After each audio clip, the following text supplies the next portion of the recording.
Assalamualaikum warahmatullahi wabarakatuh.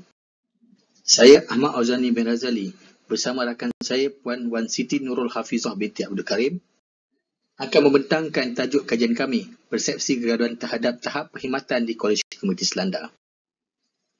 Kolej Komuniti Selanda mula beroperasi pada tahun 2003 dan menempang sementara di Sekolah Menengah Kebangsaan Jalan Melaka. Pada tahun 2004, Kolej Komuniti Selanda mula berpindah ke kampus tetap sendiri yang beralamat di Jalan Batang Melaka, Selanda, Melaka.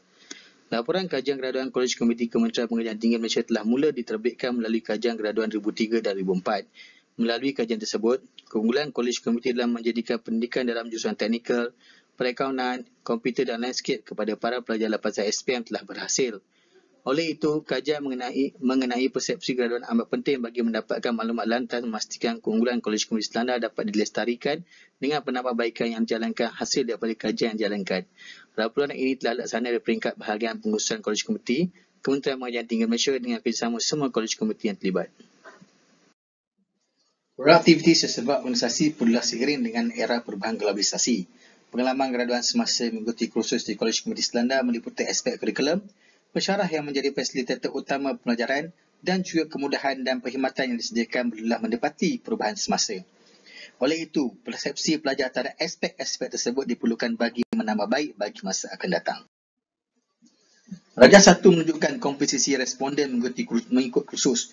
Seramai 136 orang responden yang mengisi borang soal selidik.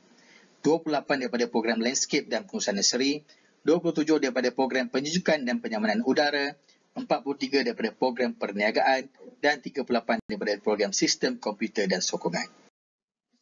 Persoalan bagi kajian ini adalah, apakah persepsi pelajar terhadap aspek kurikulum yang dipelajari di Kolej Komuniti Selanda? Apakah persepsi pelajar terhadap pensyarah yang menjadi fasilitator utama pelajaran di Kolej Komuniti Selanda? Apakah persepsi pelajar terhadap kemudahan perkhidmatan sokongan yang diterima oleh pelajar di Kolej Komuniti Selanda? Terdapat 3 objektif bagi kajian ini. Yang pertama adalah untuk menilai persepsi graduan terhadap kurikulum. Kedua, menilai persepsi graduan terhadap pensyarah. Ketiga, menilai persepsi graduan terhadap kemudahan perkhidmatan sokongan di Kolej Komuniti Selanda. Terdapat beberapa limitasi bagi kajian ini. Antaranya, kajian ini terbatas kepada responden kajian yang terlibat pada tahun semasa sahaja. Kajian dijalankan secara online, iaitu pengisian borang kaji selidik atas talian, yang perlu diisi dalam tempoh 4 hingga 6 minggu sebelum dan selepas majlis convocation college. Jadi terdapat graduan tidak mempunyai akses data internet, tidak sempat mengisi borang kaji selidik tersebut. Terdapat 3 pihak yang berkepentingan terhadap kajian ini. Pertama, pihak kolej. Sebagai rujukan kepada pihak kolej bagi menganalisa keberkesanan program yang ditawarkan dan tahap kompetensi kaki tangan di Kolej Komuniti Selanda. Pihak kolej boleh merancang menambah baik dari segi kemudahan yang ditawarkan kepada pelajar akan datang di Kolej Komuniti Selanda. Kedua, pensyarah. Menjadi panduan kepada pensyarah dalam meneliti tahap keberkesanan pengajaran mereka. Menjadi rujukan bagi pensyarah untuk proses penambahbaikan pada masa akan datang. Pelajar. Memberi peluang kepada pelajar untuk menyatakan kelebihan atau kekurangan yang pelajar peraih sepanjang tempoh pengajian. Reka bentuk kajian. Kajian ini dijalankan dengan reka bentuk kuantitatif. Data bagi kajian ini dikumpul dengan menggunakan borang soal selidik yang diedarkan kepada responden yang terdiri daripada pelajar Kolej Komuniti Selanda. Menurut Sekaran 2003, data yang dikumpulkan melalui kaedah soal selidik merupakan kaedah yang efisien dalam mekanisme kutipan data. Responden. Populasi yang dikaji adalah terdiri daripada pelajar Kolej Komuniti Selanda Melaka yang akan bergraduasi pada 2011. Terdapat seramai 155 pelajar yang akan bergraduasi bagi tahun ini, bagi 5 kursus yang berbeza, iaitu program landscape dan nursery, program penjujukan dan penyamanan udara, program perakaunan dan perniagaan, dan program sistem komputer dan sokongan. Prosedur persampalan. Seramai 155 graduan dimaklumkan untuk mengisi borang soal selidik yang disediakan KPT secara online. Dan sebanyak 136 set soal selidik telah diisi oleh graduan. Dari pengembalian set soal selidik tersebut, 88% daripada 155 jumlah set soalan yang boleh diguna pakai. Instrumen kajian. Instrumen kajian ini mengandungi 7 bahagian dengan 57 item soal selidik yang merangkumi soal selidik tertutup dan soal selidik terbuka. Dalam menganalisis data kajian ini, hanya 3 soalan dipilih.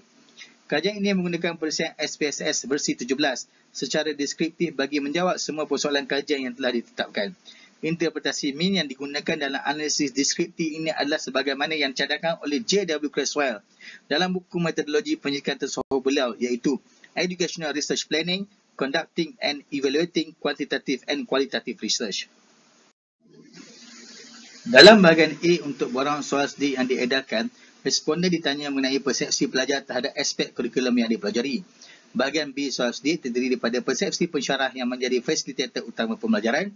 Bahagian C soal SD adalah mengenai kemudahan perkhidmatan sokongan yang diterima oleh pelajar. Interpretasi min telah digunakan dalam kajian ini bagi mengukur soalan dalam borang kajian sidik. Responden perlu menyatakan tahap kepuasan mereka terhadap setiap pernyataan yang dikemukakan. Pengkelasan interpretasi min ditunjukkan dalam jadual di bawah. Berikut merupakan jadual pentarifan skor min bagi skala pengukuran. Dapatan kajian.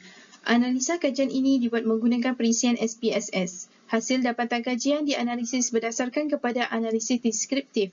Analisis deskriptif memberikan gambaran kepada kajian yang dijalankan dan membuat kesimpulan terhadap data yang dikumpulkan. Data yang diperolehi telah dapat kesahihan dengan mendapat 0.971 Cronbach alpha dan ini jelas menunjukkan data yang diperolehi adalah data yang boleh diguna pakai. Dapatan kajian. Latar belakang responden. Seramai 136 orang responden telah menjawab borang soal silik secara online. Didapati peratus pelajar perempuan lebih tinggi daripada peratus pelajar lelaki iaitu sebanyak 53.7% berbanding 46.3%. Taburan responden mengikut khusus pula 20.6% daripada sijil landscape dan pengurusan nursery, 19.9% daripada sijil penyejukan dan penyamanan udara, 31.6% daripada sijil perekonomian perniagaan dan 27.9% daripada sijil sistem komputer dan sokongan. Pengalaman pengajian dari segi kurikulum. Daripada kajian yang dilakukan, persepsi yang diperolehi terhadap pengalaman pengajian di kolej komuniti dari segi kurikulum adalah seperti di bawah.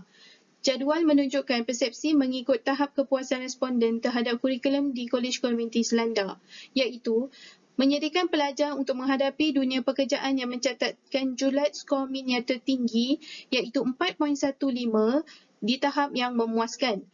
Manakala, mata pelajaran wajib co-kurikulum mencatatkan julat skor min yang terendah tetapi masih di tahap yang memuaskan.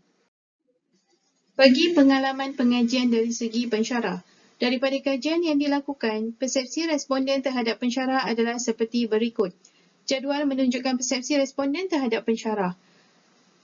Dari segi aspek kelayakan yang mencatatkan julat skor min yang tertinggi iaitu sebanyak 4.34 di tahap yang sangat memuaskan. Manakala kemahiran berkomunikasi dalam bahasa Inggeris mencatatkan julat skor min yang terendah iaitu di tahap yang memuaskan.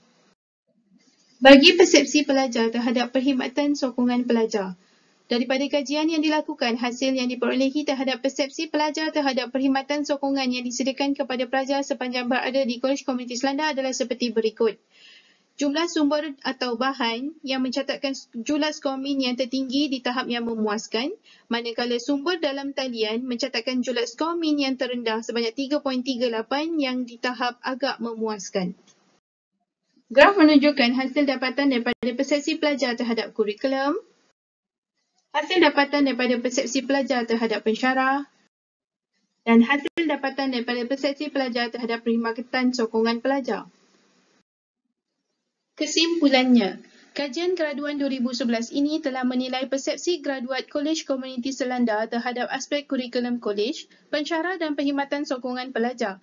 Dapatan kajian menunjukkan responden mempunyai persepsi pada tahap memuaskan terhadap kurikulum di dalam menyediakan pelajar untuk menghadapi dunia pekerjaan di mana berjaya mencapai tahap yang memuaskan. Responden juga mempunyai persepsi pada tahap yang sangat memuaskan dalam kelayakan pensyarah sebagai tenaga pengajar di Kolej Komuniti Selanda, manakala skor min yang memuaskan dicatatkan bagi ciri-ciri lain. Bagi aspek perkhidmatan sokongan pula, skor min agak memuaskan dicatatkan bagi sumber atas talian di perpustakaan, manakala skor min memuaskan dicatatkan bagi keseluruhan perkhidmatan pelajar yang disediakan. Hasil kajian ini secara keseluruhan telah membuktikan bahawa Kolej Komuniti Selanda telah mencapai objektif yang telah ditentukan. Justru, Kolej Komuniti Selanda merupakan landasan terbaik untuk pelajar yang berminat di bidang akademik untuk meneruskan pengajian di peringkat yang lebih tinggi. Sekian. Terima kasih.